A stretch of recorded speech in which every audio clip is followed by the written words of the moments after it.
Yo, what's good, everybody? What's poppin'? I'm your boy, Prodigy. Welcome back to another episode of the Prodcast with Prodigy. As always, before we get started, make sure you guys like, comment, subscribe. Tell us what you guys think of the episode. Tell us what we're doing wrong. Tell us what we're doing good. We want to hear that type of stuff. But other than that, we have another special guest coming from Minneapolis, going by the name Patrick Adams. I'm glad you could come through today, my boy. Man, it's cool to be here, man. I appreciate y'all having me here. Always love being in Cali. Yeah? Oh, yeah, man. I used to live out here.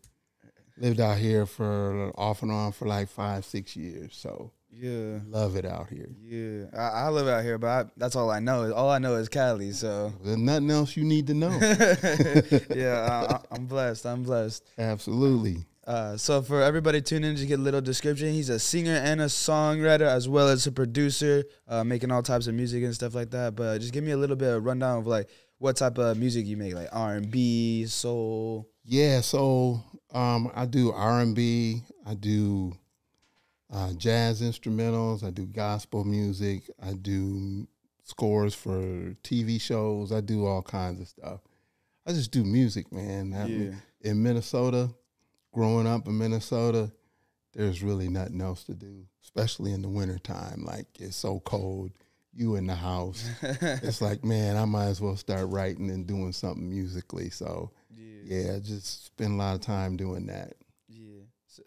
So I actually wanted to get into that before we start everything, like all like the music and all like the career stuff. I want to ask about you about growing up in Minnesota and stuff like that. Like, you say it gets super cold out there during the winter time. Is it like snowstorms and stuff out there? Yeah, so, I mean, like this winter was pretty tough. Like we had some pretty big snowstorms. The last one was like a couple weeks ago, where like the day before it was like 40, 50 degrees. And I think I was coming back. I was in Connecticut recording, and I came back home. It was like 10 inches of snow, but it was wet and heavy. It's like, man, why am I still here? But yeah, I mean, in the wintertime it gets cold, but the summers are beautiful. It's nothing like it. Yeah. Yeah, man, it's really pretty in the spring and summer. I honestly I don't know much about Minnesota. Not even just like reading about it or stuff like that. So that's cool. It's funny because like my work, I work in like a freezer. So like I work in like negative 10 degrees and stuff like that. That's Minnesota winter. Really? Sometimes. It's not always like that. Negative 10 is pretty cold. Yeah, man. It's you know, we have our cold spells, and it's usually sometime in January, February. But December is usually mild. November is usually mild. We get into March. March is we getting ready for spring then. So we really look forward to that. So like right now, today, it's like 86 degrees. Oh, for real? Yeah. You know, and then get out here and it's like, yo, I feel like I'm back home with this weather. It's, you know, it's total opposite today. But, you know, one thing about being here is, you know, it's more days than not, it's going to be beautiful. So yeah, for sure. Yeah. But pretty soon it's about to be unbearable. It's about to be like 100 degrees every single day in a couple months. Really? Yeah. I mean, like, I feel like California doesn't have much of a, like, an incline or decline. And when it turns into, like, cold weather, it's like, yeah, it's hella cold. Now it's 105 degrees the next week. Like, wow. Sometimes in, like, less than a day, like, it'll be all cloudy, 60 degrees in the morning. Give it 2 hours, it's like 90 degrees. What? Yeah. Yeah, man, I still take that. You know, I can take clothes off for that, you know. Yeah, I always thought I would rather be in the cold, but now that I work in the cold, it's you can only be so cold. It's a lot easier to be hot than cold. Yeah. Yeah, and that's, like I said, that's the thing. But like I said, the spring and the summer and the fall is nothing like being in Minnesota. It's just so beautiful. People are outside. They're active because they know they got a short window. So you got people riding bikes. You got people out at the beaches. There's all kinds of festivals going on. So it's beautiful during those times. That's tight. Yeah. So growing up as a kid and stuff like that, tell me what was like the main thing to do? Like your favorite part of the year to go out and do something in Minnesota? So I love the fall. Love the fall because of football and the change of the leaves and the colors and all that kind of stuff. So we get a lot of that there. So for us, that was the favorite time of the year for me, fall, for those reasons. Yeah. Yeah. What was your favorite thing to do? Like your favorite activity to do as a kid? Like, say it doesn't have to be during fall or Out whatever. in the streets, man, playing ball. I mean, that's what we did. We played ball. Our neighborhood against the next neighborhood, whether it was football, baseball, basketball, we would travel to different neighborhoods, play different people. That's what we did, man, out in the streets all the time till it got dark and we had to come home. Yeah. So did any of those like playing ball, sports and stuff like that? Did you ever like take that into like an actual like league or like a little like? Yeah. So I played ball. I played ball in high school. Played football. Played basketball. Played on some pretty good teams, and had a chance to go play college football. And so I had a choice to make. Was I going to go play football, possibly get all busted up, or was I going to go do music and travel and meet the girls, have my health and all of that? And I chose to do the music. So that's a hard decision. Yeah, For some people, it's a hard decision. Yeah, but then it's like, you know what? I'm not the best of students anyway. I don't really like school like that. Yeah. So it's like, you know what? I'd rather teach myself something. So the choice was kind of easy.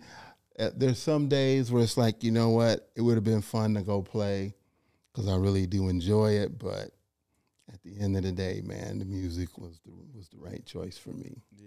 Were you given like a scholarship or something for playing football? Or? So I was offered a scholarship to play football, and then I also had opportunities to walk on and play, and it was just made that choice, man. At that time, like my senior year, I had already started recording. I had a family member that was doing records at the time, and he would bring me in to play the drums. So I was already doing that throughout high school, and it just seemed like something that I really wanted to get into, you know. And I hated practice, like as far as like for sports, like I hated practice. I would work out on my own. But practice just seemed like, at that time, it was like, man, it was boring to me. You know, I learned to appreciate it later on, but I just really enjoyed, you know, getting in and learning different things when it came to music. Like, that was something that it was ever evolving. And so it's like, man, you know, I could always learn something new every day. So I love that. Yeah. Yeah. When you put it like that, yeah, it's a pretty easy decision and stuff like that. But I don't know. For a while, I feel like I wanted to do football like seriously. Until I realized like, man, I'm too small for this. Like I gotta be like Tyreek Hill or something. I gotta be like a super fast running back if I want to try and make it up in here, or else I'm gonna just get squashed by these 6'8" dudes while I'm 5'3". Hey, but you know, long as you having fun, man, that's all that matters. I was not having fun getting tossed around by those dudes, bro. Like, I over in this city, there's like some pretty good high school football programs. Yeah, and like they play over like big old teams like Modern Day and stuff like that. I've heard of them. Yeah, they're like top in the nation and stuff like that. They play like teams like Texas and stuff. Yeah, so. I'm facing teams that these dudes are most likely being held back in high school in order to like, you know, get some more playing time in. Yeah. So I was like, screw that. I'm done. I can't do this. Yeah. So during like you playing sports and all this stuff, obviously you were good enough to be able to get recognized by colleges and stuff like that. But you had said that you wanted to do the music route. I want to know at what point in your life did that idea of you even wanting to be able to do music like started from? Was it from like, learning from playing the drums, or was it something that before that, like something that you wanted to do? I mean, it was really from playing the drums, like a self-taught musician, and it was just a thing where I had relatives that were musicians. And so I'm the little guy. I'm hanging out with my older cousins, and they're all playing, and I'm sitting up there like, whoa, one day I'm gonna do that. Yeah. Then I'd go home and I'd grab some, I don't know if you're familiar with like ice cream buckets. Oh, yeah. Buckets, like the plastic jugs. buckets. Yeah. I'd grab those and I try to get them to make different sounds. Like, this is going to be my bass drum. This is going to be this. This is going to be that. And I would play that till one day my dad bought me a drum set. And it's like, man, I would ride around and I would just listen to songs. And I would sit down and study each sound that the drums were making. Mm-hmm. And I dissect that. And from watching my cousins play, I was like, okay, this is that, this is this is that. And then by the time I got my set, I already knew I could listen to a song and I would already know all of the parts. And then I would just duplicate that. So that's how I really got into it. And, one day it just happened and I became pretty good because of that, because of the music that I was studying at the time. And I remember this distinctively. A friend of one of my cousins that was a drummer, he had came by my house, and I'm like, look, man, I want to show you something. And I put on this old Herbie Hancock jazz record, and I played every song on there note for note. Mm-hmm. He's like, oh, my God. Oh, my God. Oh, my God, man, you're better than Mike now. You're better than, you're killing Mike now. He goes back to my cousin, man, Pat done passed you up. What are you talking about, man? What are you talking about? You didn't know Pat was woodshedding? Nah, man, what you talking about? And he came over and he heard it, and it was a lot of haterade going on after that. But so that's how I really got into it. Yeah. That's a cool story. Yeah. I still do that to this day. Like, I travel. I like to drive across country a lot, just gathering thoughts and listening to stuff. And the whole time that I'm driving, I'm dissecting songs and I'm picking up parts. So I may spend 1 hour just playing songs, and I'll just mimic all the drum stuff. Or I may spend the next hour mimicking all the bass stuff, because that's how I hear stuff. I can dissect something and just focus on one instrument.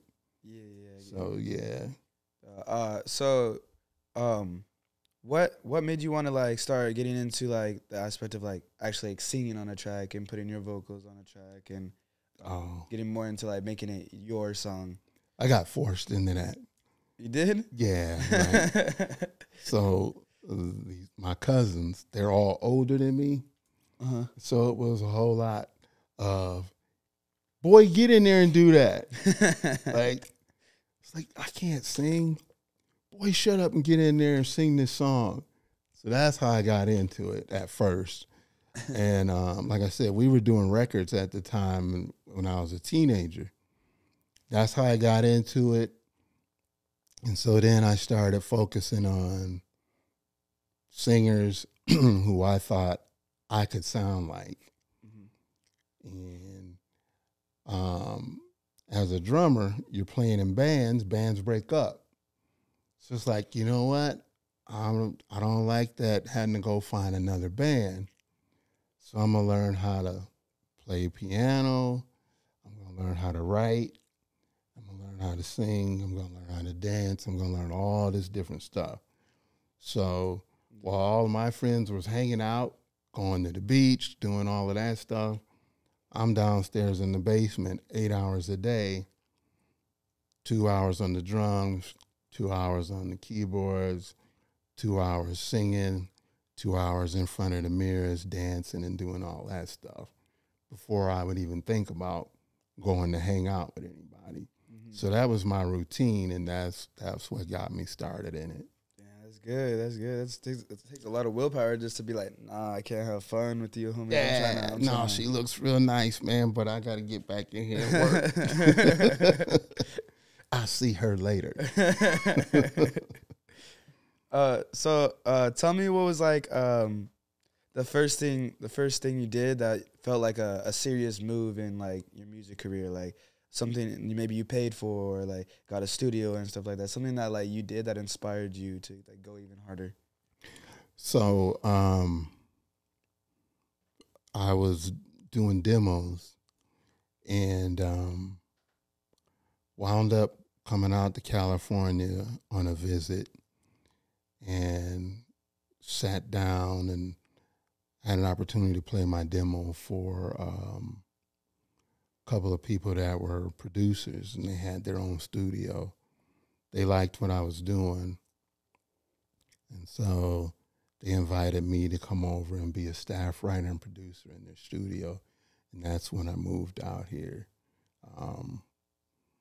And the first projects that I worked on were my own projects, and then got a chance to record with, at that time, some of the heavyweights back in that time. Guys that were playing with Earth, Wind & Fire, Greg Gaines, who's a well-renowned keyboard player that played on a lot of all the Quincy Jones stuff that he was producing back in the day.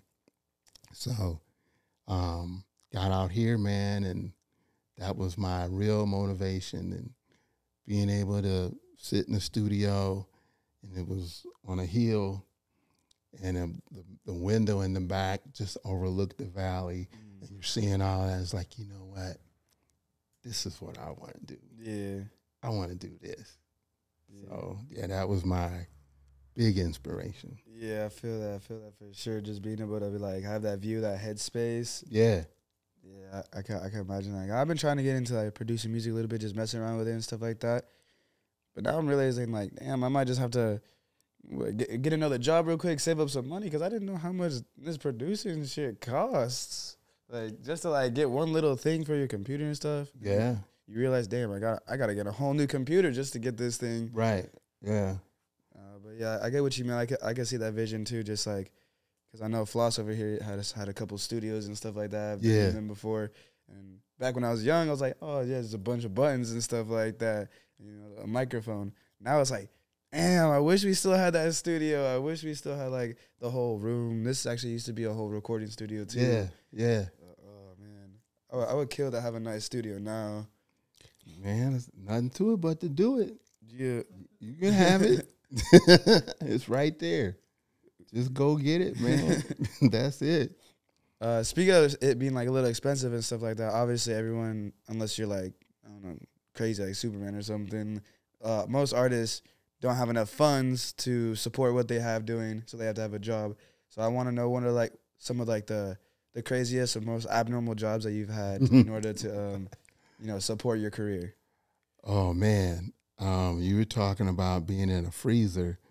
I remember I did a security job, and part of our security checks was going into these deep freezers and, you know, checking those areas out. Doing security on movie sets, like grumpier old men. And your job for the night would be sit in your car on this lake and just watch the equipment overnight. Like early morning hours? In the winter. Oh. Yeah, so stuff like that. Was it worth it?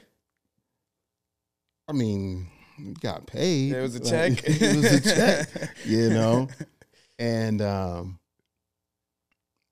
than that, man, just doing club security, you know, doing that kind of stuff, breaking up fights, you know, that kind of stuff. It's like, man, I don't want to do this. Yeah. You know. because it just brings out a whole different side of you. You know, you have to go into a whole different mindset, and you know, some people take kindness for weakness, and then they got to find out something else that they really didn't want to know. So, yeah. Nah, I get you. Yeah. I want to talk about your city a little bit more because I noticed now. I just was thinking about it now. Like most of the people I interviewed are from Cali. Yeah. Kind of crazy to think that like how many artists there are just trying to like build their brand and go up and stuff like that. Done over like 50 artists, I think, interviewed. Yeah. Majority of them from Cali and stuff like that. Yeah. So I wanted to know a little bit more about your city personally. Like, if you're going to Minneapolis, what's like the number one thing you should do, the number one place you should go, the number one place you should go look at? So most people that come to Minneapolis, first thing they think about is Prince. Yeah, that's my next question. Right. Like, so that's the biggest thing is Prince and the Mall of America. They want to talk about Prince.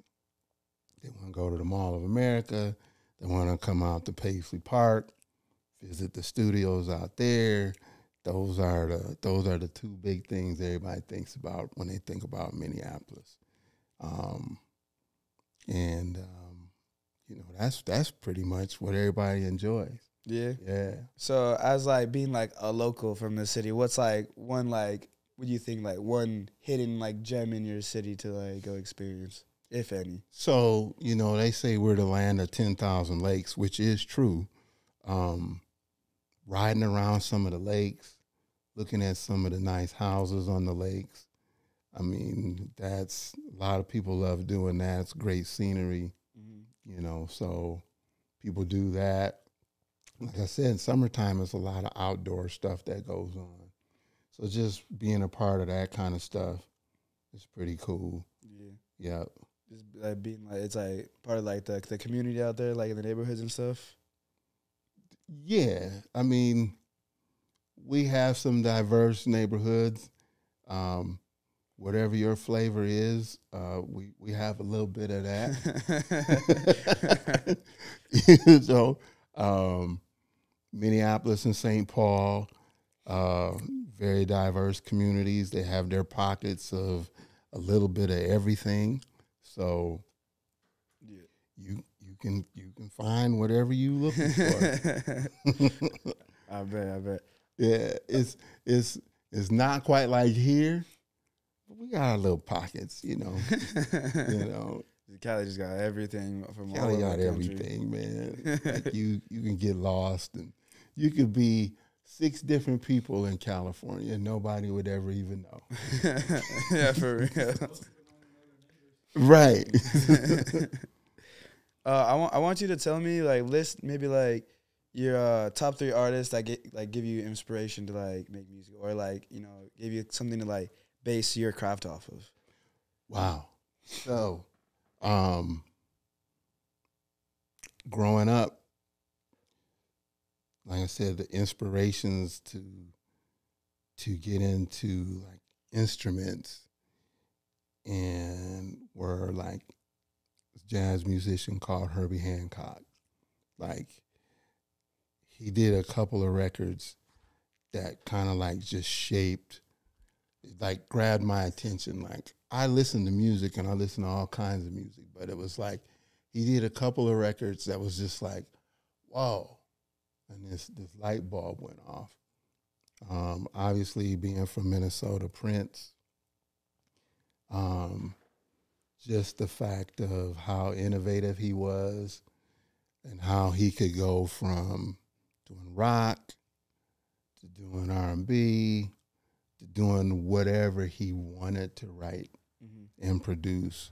And then not having, that freedom to say, I'm going to do it this way. I don't have to stay in this lane here. People try to put you in a box, and it's like, I don't have a box. I am. So therefore, I'm not in a box. I can do whatever I want. There's no limits. And so understanding that mindset, that kind of shaped not only like myself, but a lot of the musicians and artists that came from there. That, and then, like from on the rap side of things, the rapper that I had the most fun listening to was Busta Rhymes. Just because he used to crack me up. Like, when his characters that he would go into, man, was just like, that dude right there. And then his flow, man, it's just, that's my dude, Like, I like a lot of them, but that's my dude. Like, that's my guy. That's my go-to. Yeah. It's crazy to think that, like, kids my age now, or they're like saying, like, they're not saying anything like, oh, say your favorite rapper, your favorite artist. It's not gonna be like anybody like Biggie or Busta Rhymes or Tupac or whatever. And it's crazy because it's like more of the less lyrical rappers are like more of like the favorite rappers nowadays. Right. Obviously, like Drake has some meaningful lyrics and stuff like that, but it's Drake. He's just on every track. It's Drake, the same old Drake. You feel me? But it's weird to look at that because I notice a lot of like older artists and stuff like that. They're picking up on them 90s and gangster rap and stuff like that. But like people my age are gonna be like talking about like somebody like, I don't know if you know about like Playboi Carti and like Lil Uzi and stuff like that. Yeah, I know. I got kids. And like, don't get me wrong. It's not like I'm hating on that music. I love that type of music. See, and I love Drake. But, like a lot of it nowadays, what I like is becoming so melodic, where there's a lot of melody in what they're doing. And so, which makes it, like with Drake, he's so radio friendly, because when he's rapping in tones that it's almost like watching Steph Curry. Like, everybody feels like I can be that, He doesn't look big. He's just shooting. He's not dunking on everybody. So I kind of equate that to Drake. Like, when his flow is like, it's so smooth. Like, people feel like I can do that. Mm-hmm. You know what I mean? And it's just really radio friendly. Mm-hmm. So, yeah. I mean, that's why he's on everybody's stuff, Yeah. He's already just got that known voice, that known flow, that known style. Right. Everybody knows Drizzy. Yeah, man. Yeah. I want you to now tell me that you talked about like inspirations. I want to know about artists that you've actually been able to work with, like some of the biggest names in your opinion that you've been able to work with. Maybe one of the better experiences you've had with an artist. So the biggest name that I worked with as an artist is interesting. So I did some stuff for Morris Day. I don't know if you know who that is. No. It's this group, R&B group called The Time. Morris Day is the front man. Mm-hmm. Him, I worked with on this movie with George Clinton. I don't know if you know who that is. So Atomic Dog. Oh. Wow, wow, wow. Yippee, yo, yippee, yeah. Not the Snoop version. Yeah, the original. No. Worked with him on a movie. I was one of his background singers, and was actually able to sit in on a couple of sessions that he recorded. Other than that, man, just a lot of local people out on the East Coast.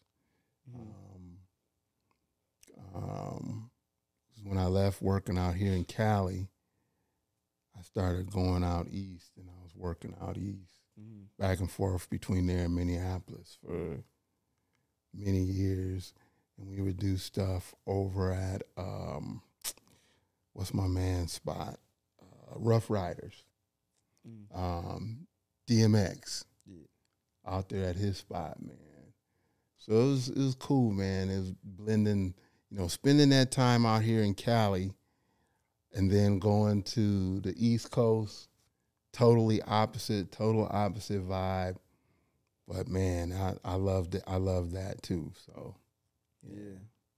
I wanted to ask you. I just thought about it right now. Working with artists and stuff like that. You said you worked with a bunch of like smaller local artists and stuff like that. Have you ever found yourself in a situation where somebody was like kind of like full of themselves as an artist because they believed that they had like a little bit more fame than another one? Oh yeah. You know, it was an old saying that, was it Quincy Jones said that, leave your ego at the door. And it's interesting, man, you know, because sometimes people have to feel like they have to be in this certain vibe in order to perform. Mm-hmm. And, you know, you let people have that space. But also with that being said, when you're done with that project, you have that, you're like, yeah, nah, I'm good. I don't need to work with that one no more. Mm-hmm. I'm good. You just know, like mid-session, like this is let him go ahead and do his thing, you know, or her. Yeah. Have you ever had to like stop a session during when you guys were making like a song or working on something? I've done that with musicians. That you bring in musicians to lay a part down, or vocalists, and they either didn't do their research, you know, like their homework, learning the parts, mm-hmm. or they're just not giving you the feel that you're looking for, and you just kind of dead the session. And yeah, man, thanks, appreciate that, man. Mm-hmm. Oh, no, that's great, man. Appreciate that, man. Appreciate that. We'll get back to you, you know. Yeah. Yeah, I've done that a lot. Done that recently. Yeah. There's nothing worse than giving an artist or a musician a song for them to study before they come to a session, and then they come in and they don't know the song. Yeah, that's crazy. I don't know how especially if it's something that you want to do. I feel like if somebody's doing that, they're not passionate enough about what they're trying to do. They're not really trying to make the music. Well, yeah. And you know, so a lot of musicians, you know, they play gigs around town or whatever. And so they're just looking at it as, oh yeah, that part, it goes kind of like this. Yeah, I can do that. Mm-hmm. But, you know, there's a lot of intricate pieces that go into it, depending on what type of song it is. Like, you just can't fake it through. This is not a bar gig, you know, where it's like, okay, I remember growing up playing like blues, and I played in this blues band, and I never rehearsed with them. I'm like 18 years old. I'm the drummer. Can you come play these gigs? It's on Sundays. Yeah, I got it. Never rehearsed. I'd sit. I say, okay, what are we going to play? The bass player would say, just go. Okay, start the song off, and the whole time I'm sitting there and I'm watching him. And then, like 20 seconds into the song, I figured out the whole song. And there's only like 2 or 3 different endings in these blues songs. Mm-hmm. And once you figure that out, you can fake it through. Well, in a recording session, there's no faking it through. Yeah. You got to know what's going on. And right away, if a guy picked, like I had a bass player, we're in the studio, and he's trying to fake through this song. It's like, hey, man, you ain't even study it, did you? I said, well, no, I got it, though. Nah, man, I'm good. You can go home. Yeah. You can go home. Yeah. So, yeah, that's the worst thing, having somebody come in and not be prepared. Yeah, I can imagine, especially if it's like it was a mission for them to get over there, if it's a hassle for them to get over there. And they're getting paid. Yeah, like, true. Huh? Yeah, so don't expect to get paid and you didn't even do the work. So, yeah, that's the worst. Yeah, I can imagine. I don't know what position it would be harder to be in, to be like, damn, bro, you didn't do your work, or be like, damn, I didn't do my work. Yeah, I mean, I don't know. I can't speak for how anybody else works, but, I grew up a certain way where there's a certain expectation when you're asked to go do something. Mm-hmm. You do your homework. Yeah. You come in prepared. Yeah. So I can't speak for nobody else. I just know that that's what I expect.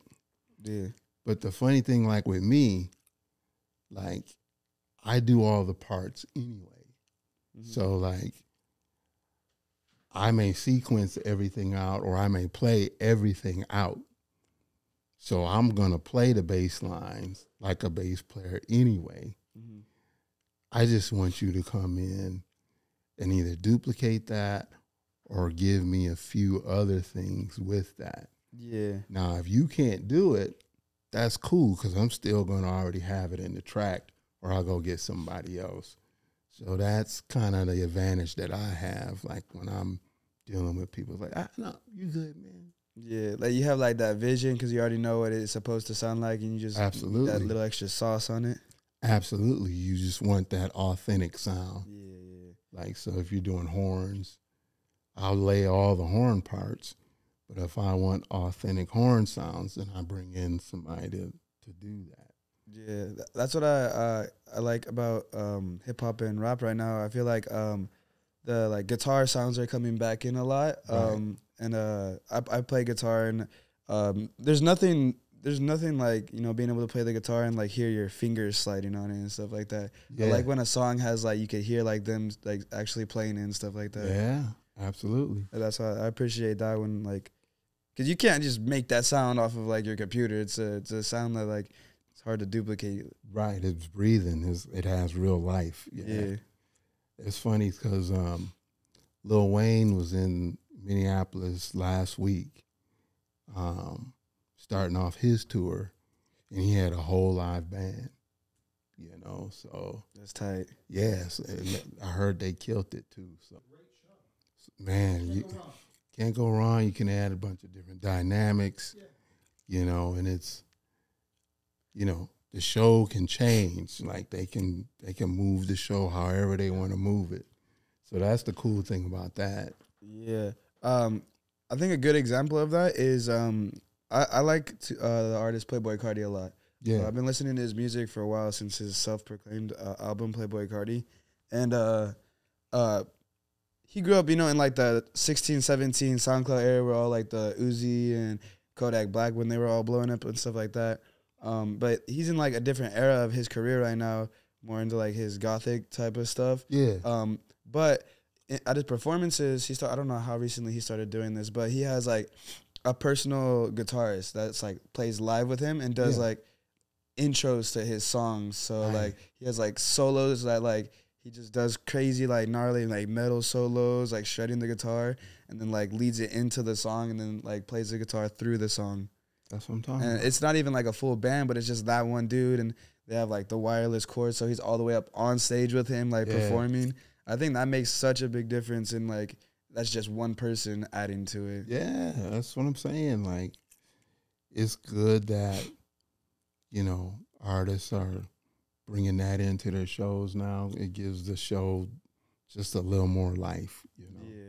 Especially when it's like something like a guitar that has like so much power to just like have so many different sounds by itself. Yeah. Yeah. So how long you been playing?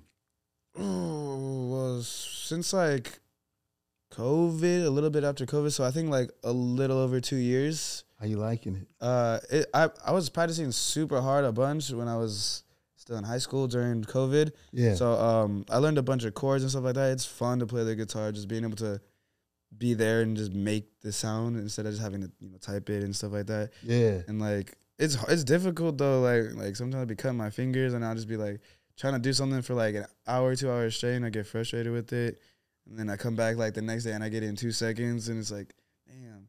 There's just so much to learn on the guitar. I wish I had the willpower to take more time to like fully study it, like school and stuff like that, because it really is just like a whole like it's like its own language. Yeah. Read a guitar and music theory and all that other stuff. Anything you want to learn with it, I would like to get into it a whole bunch, but I feel like I gotta just take it slow, more time with it and stuff like that. But I need to fix my guitar because it's a little broken.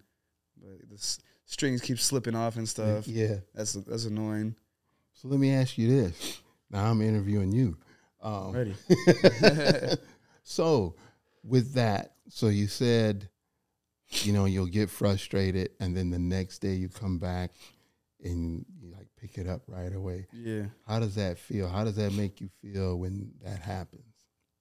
For a quick moment, I'm like, damn, like, why couldn't I have gotten this? Well, I don't know what I'm doing different, but at the same time, it feels real good because then, like, after I get it that one time, it's like, I have it. Yeah. I fully understand it, like, for no reason. I'm doing the same thing I was yesterday, but I don't know if I, like, moved slightly different to the right or left, and now it's working, but it works. It's a good feeling, especially when, like, you can do it, like, 2 or 3 times in a row right after, too. Yeah. Play a couple of chords, and then it actually sounds like the song that you're trying to play. It's a good feeling.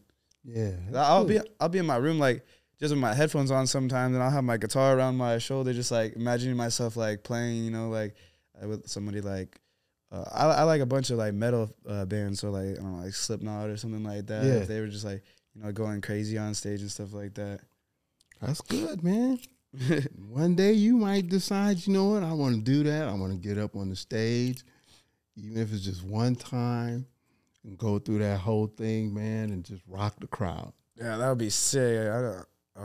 That's a dream. I always wanted to be able to have, like, because I also want to try and do DJing. I want to try and, like, implement being able to play the guitar live in my, you know, whatever I do, like music or DJing and stuff like that.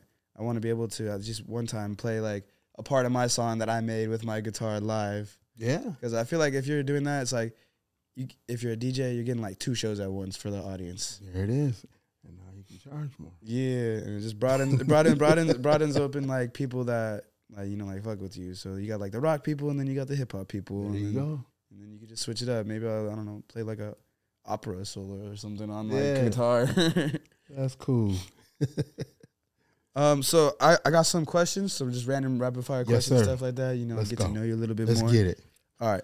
So, what is your go-to song to play at a party? Not a kickback, like a party, like people Like a party. jumping. Ooh, man. Ooh. Man, that's a good question. What would that be? I'm trying to think what I would choose. Shoot.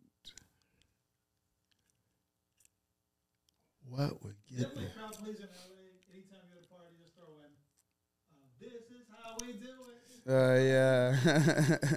It would be one of Snoop's songs, man. One of Snoop's? Yep. The Dog Pound. Yeah, one of Snoop's songs, man. Anytime, and you know, to be honest with you, Murder was the case? yeah, anytime, for me, anytime one of them West Coast joints would come on, that just sets the whole party off. The thing that shuts down a California party, no matter what denomination is, be Mexican, black, Chinese, white, California love in Cali. There it is. Yeah. That's it. In the summertime, that's it. That's it. Yep. For I don't sure. care what's going on. That comes on. It's like, oh yeah, let's get it. Let's get it. Yeah. Be right. Or Gin and Juice. Yeah, that's a classic too. Gin and for juice. sure. Country version. No. You gotta play me that one. All right, next one I got for you. What's the weirdest or like nastiest food you've ever tried before?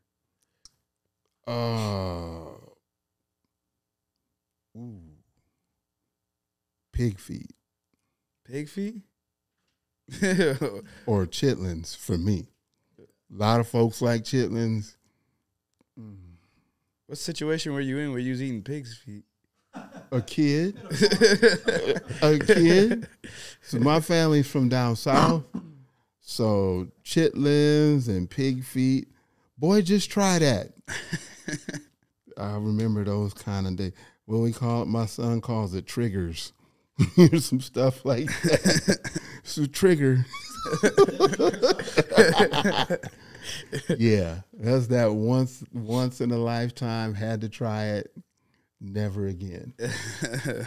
Just the sight of it. Yeah, that's gross. I'm sorry if I'm offending somebody out here in the world. I just can't do it. I don't think you are. Maybe someone that owns a pig. I don't know. Tell me an embarrassing moment in your life. Like, when you think of all your embarrassing moments, what's the first one that you think of?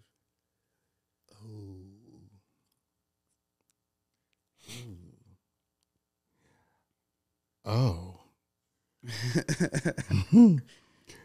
I think getting ready to sing and you open your mouth and your voice starts to crack. But not when there's like a full, not when all the music's playing, but like I used to do praise and worship. Mm-hmm. And you go up there and there's no music going on, maybe soft piano. And you're starting to sing, and then you go to reach a note, and then you go, that's embarrassing. And then you still got to finish it. That's embarrassing.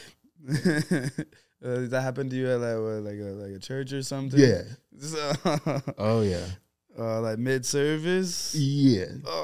And you had to stay up there the rest of the time? Brother Pat, we need you to go. Can you sing? And then tell you, and you got to go up there, and you know you probably wasn't feeling the greatest, and you still got to go up there and hit it. That happens. It's all about recovering after that. No, I bet. You come off the stage and you try to go hide somewhere, but you can't. So, yeah. Yeah, I would hate that. I got one even funnier than that. So, kids, everybody in the house, there's a point where people had been falling in the house. And I'm trying to figure out how do you fall? Like, what are you talking about? You fell. How do you even fall? I can't even comprehend that. And I'm older than all of y'all. What are you talking about falling? Right? I never fall. And I'm way older than all of you. I'm talking my stuff, right? Less than a week later, because I'm that dude. Like, I can do whatever I want to do. I'm walking down the steps, going down in the basement. I don't need to turn the light on because I'm that guy. I can do this. I'm walking down the steps. Boom, boom, boom, boom, boom. I missed the last two. I didn't judge the last two steps. Missed the step, man. Ankle popped. I'm on the ground. I'm screaming. My son jumps up. Dad, you all right? So popped my ankle. Ankle was jacked up. They laughed at me for days. Oh, yeah, you never fall. I never fall. So yeah, that was, yeah. Yeah. I'll never say nothing like that again. All right, the last question I got for you. I want to know, what's the last thing that you Googled, searched up on the internet? You might have to check it if you don't want to. Unless you want to. Last thing I Googled.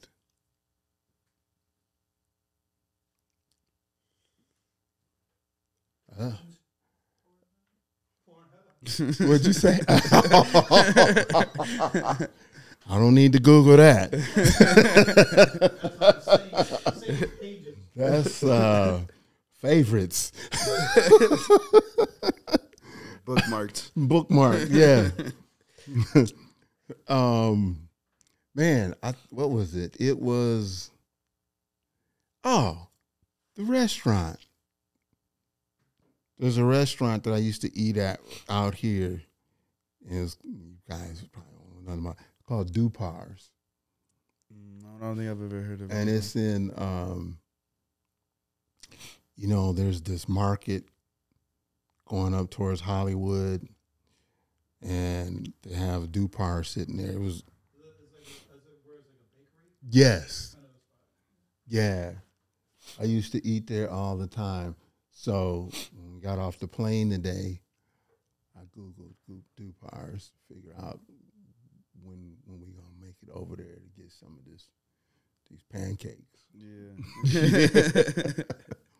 Yeah. So that's it. Bro, you got ask Flossie any specific location in LA, and then he's gonna be like, "Yeah, I got a picture behind it. Actually,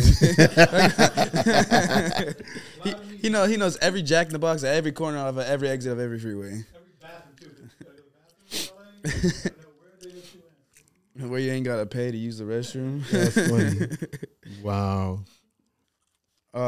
But no, back to you. I just want to ask now, like, what's going on for you now? You performing? Tell me about like the music that you just dropped and stuff like that. Oh, okay. So the latest song that I dropped is called yeah. The latest, If I Ruled the World, Change of Heart. That's a song that I wrote after, you know, just seeing all this craziness going around the world. Like we had the George Floyd situation, which was in the neighborhood that I grew up in. We had all the other craziness going on in this country. Then we had the invasion over in the Ukraine. I mean, there's just so much going on that it inspired me to write that song. And then the inspiration to do the video, that's where that came from. And I mean, that's doing pretty good right now. And then projects that I got coming up, just came back from doing some recording in Connecticut. I actually went out there to work with this engineer that I've been working with. Mm-hmm. And man, we knocked out, we recorded a couple songs. We mixed about 10 songs. And so what I got going on, I have my R&B project that I'm finishing up. I have this instrumental project that is completed. I just need to get it mastered. Mm-hmm. And then I have a gospel project that I need to get mastered. So I'm doing all kinds of music. I was doing some recording. Just finished recording 34 songs, all background vocals, for this live performance that a friend of mine is producing. Mm-hmm. It's a Motown project, and he had me do 34 songs, and I did all the background vocals for him. Damn. So just been staying busy, man, and you know, want to get out here and start performing this summer. Once we release a couple of these projects here. Yeah. You'll have plenty to perform once you release all that, though. Man, that's why I'm trying to get in shape now. So I feel that summer's coming soon. It's coming, man. So one of the final things I want to ask you is, like, being in the game for a minute now, what's like a valuable like lesson that you've learned, or some advice you would give to a young artist that's feeling like super inspired to try and make it in the music industry, but just doesn't really know how to get that started? You know, I would say the biggest thing that I can tell anyone, whether it's with music or anything in life, is never give up. Always keep working. The work never stops. And, you know, most importantly, always believe in yourself. It all starts with self-belief. If you believe in yourself and you put the work in, you can't help but be successful. Yeah. But you got to put the work in, and then just understand that there's really no limit. We limit ourselves here. And if we don't do that, the whole world is yours. You just got to go get it. Yeah. Go get it. Yes, sir, yes, sir. You know? And continue to just learn. Continue to learn. Be a sponge. Talk to the OGs. Learn from the OGs. Mm-hmm. And then put your spin on it. Yeah. You know, make it yours. That's it. For sure, for You sure. know, go get it, man. You know, I've been fortunate enough to be around some of the best that's ever done it, and watch them develop, watch them grow, watch how they rehearse, watch their study habits, and you know, try to implement some of that in what I do. And so that's what I do. I mean, I mentor a lot of young artists, and that's what I try to instill in them. You know, study all types of different music. Mm-hmm. So now your palette is vast. Like, you can draw from anything, you know. Mm-hmm. So that's my advice.